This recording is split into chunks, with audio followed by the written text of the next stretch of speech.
Good morning, it's Karen, and we're going to take a look at my TBR jars. What's in them?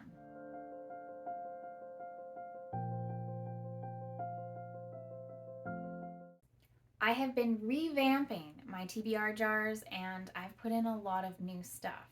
I have been planning 2024 like it's already 2024. I love planning the future and figuring out what I really want to read. Just going through my Goodreads to read list and see what I've put on it and what I've done in Libby. I've got a long list. I'm not going to go through the entire list because that's absolutely absurd. I'm going to do a sort of highlights reel. And I've already given you a highlights reel. I've done my top 10 that I want to read. I'll link it down below. And I'm going to include 5 of those in my TBR jars, and then the other 5 I'm kind of waiting. I read them at different times of the year. So, for example, Charles Williams, I read in October. It's not going to be in the TBR jar. And the Shahnameh, I'm not going to read from the TBR jar because I'm just going to chip away at it throughout the year. Some other ones that I've included in that dragon jar. Now, remember, these are the top books that I want to read. So, this jar will have most of my top 10 to read because they're the ones I want to read the most. But included, I have The Manor House by Jilly McMillan. I'm currently on hold for this one, and I'm hoping that I'll get it by the new year. If I get it before then I'm going to read it quick enough so it's not going to be back in the jar. I also have The Last Quintista, I think. Quintista? I don't know. I'll have to look it up. I honestly will look it up. This one was a middle grade book recommended highly by Mara at Books Like Whoa. She said she cried within the first chapter, but it's also like a science fiction and those generation ships. It's got Central American inspiration in it, so it sounds just lovely and sad. Hopefully not too sad. And then I also have The Art Thief.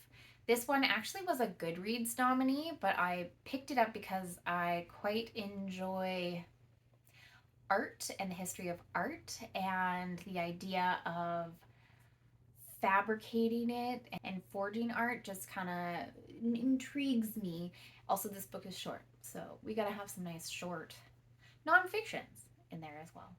In my Prince Charming jar, these are the second tiers. These are the I still really want to read these, but maybe not at this moment. Usually when I rearrange my jars, a lot of the books from the Prince jar make their way back into the Dragon jar because maybe I've already emptied my Dragon jar and I just need more picks. So I usually go to the Prince. So in my Prince, I have The Archive Undying. I watched an interview by this author and it just sounds so fascinating.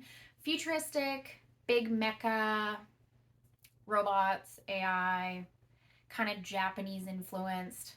I'm all for it. I've been working through the Veronica Speedwell series. I am currently in the middle of book 4. So what I've put on the list is the next Veronica Speedwell. I am enjoying it enough that I've just been binging the series. So every time I pull next Veronica Speedwell, I'll let you know which one I'm on. I have The Name of the Rose. You might have seen this one on my I regret that I didn't read it this year. So I'm going to read that one. That one is monks and a mystery, historical fiction. They're in an abbey. They're trying to solve a murder, I think. This one looked also very intriguing, and that's Severance. This is dystopian. Ooh, there's a plague. And it comes highly recommended by people. The cover put me off. I'm not going to lie. The cover put me off. It's just a lot of pink and just a lot of nothing. Didn't give me anything. But upon people's recommendations, upon hearing what it's about, I'd like to try this one. And the last one that I'm going to share with you is called Whale Fall. Again, this was one that popped up into my Libby. It just looked fascinating. It is about a person who gets swallowed by a whale, a scuba diver who gets swallowed by a whale, and then has to survive / get out of it. It reminds me a lot of The Luminous Dead in the idea that you've got a limited amount of oxygen and you're in a very claustrophobic place, and there's a bit of horror to the idea that you might not get out. And lastly, my hero's journey. In this one, I have something that I call grenades. These are books that are challenge books that I don't necessarily want to read right now, but they're in there. Some of them include Pamela, a very big classic. S, that one is like a puzzle book. It's like two books within one, and I started it and put it down because it was like, okay, this is a little bit too much. So I'll try it again. What's another one? I have The Next Civil War by Stephen Marsh. I read something by him last year and I liked it.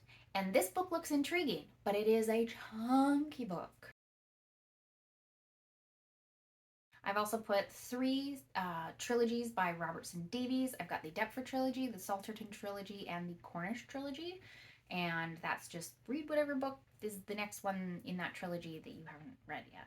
So I have some classics in there. I've got Persuasion, Pamela, and I have something, it's like Tales from the Decameron. So it's not the full Decameron, but it's tales from it. So like a selection of them.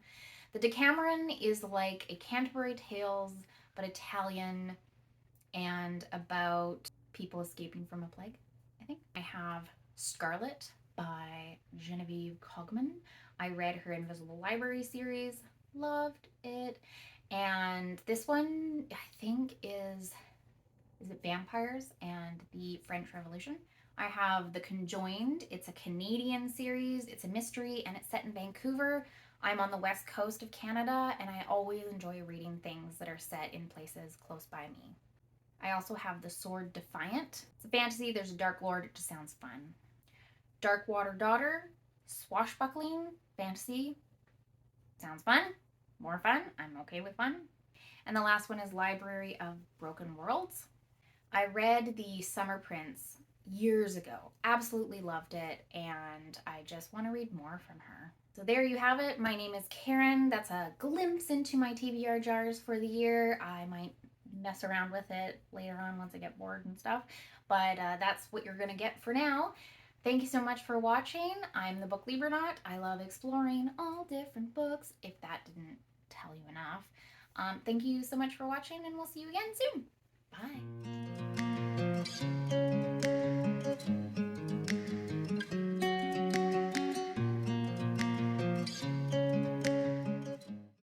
Yes, I said that correctly. Journey, because it's a jar, and not journey. Man, if you have to explain a joke, it's just not funny anymore. But if you don't explain it, there's always that one person who's like, excuse me, I think you mispronounce or your accent is wrong, or whatever. Like, I'm fully aware. Hero's journey.